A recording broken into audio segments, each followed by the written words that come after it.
الله جل جلاله أكاب الشاهد لسر همقسكاني همقسيكي سوين ديشي بياكا يحلفون بالله ما قالوا يحلفون بالله لكم ليرضوكم سيحلفون لكم لترضوا عنهم همي لسورة توبايا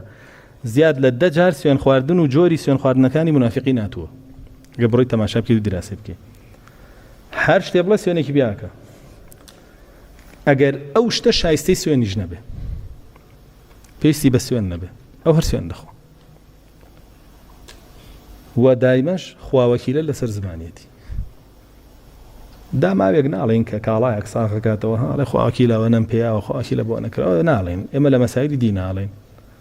او كسي شري شاردوتوا خير بيشاني خلقه بو اوي شركي درنكوي خلق قناعتي بيبكى عمل سر خيره دائما ايشي چيا سين خواردن وبا الله قسم وبخوا وبقران ايتسين بخير خواش اخوا اعتيادي اما همي لبرشي تو باري بيبكي تو راضي بي فان ترضوا عنهم فان الله لا يرضى عن القوم الفاسقين هلك رشاك فما يحلفون لكم لترضوا عنهم فان ترضوا عنهم فان الله لا يرضى عن القوم الفاسقين منافق كان سفنتان بوخون بو اوي دلي ايوا رازي كان اگر دلي ايوا لوانا رازي بي ايوا فاسقين الله جل جلاله ليتان رازي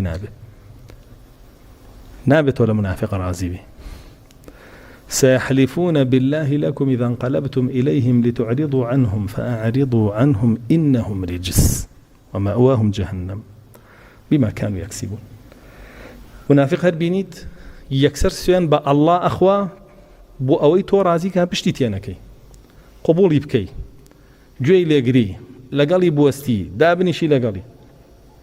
ولما الله جل جلاله فرمتي اعرضوا عنهم انهم رجس لقالي دامنيش پشتی تيبكا وبيسا رجسا بيسا وشويني جهنم تو نابي لقالو انا دابنيش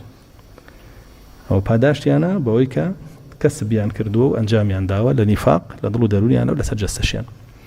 جابوا براسي قورترين علامتي منافق اويك زور حريصه لسروي باوري بيبكي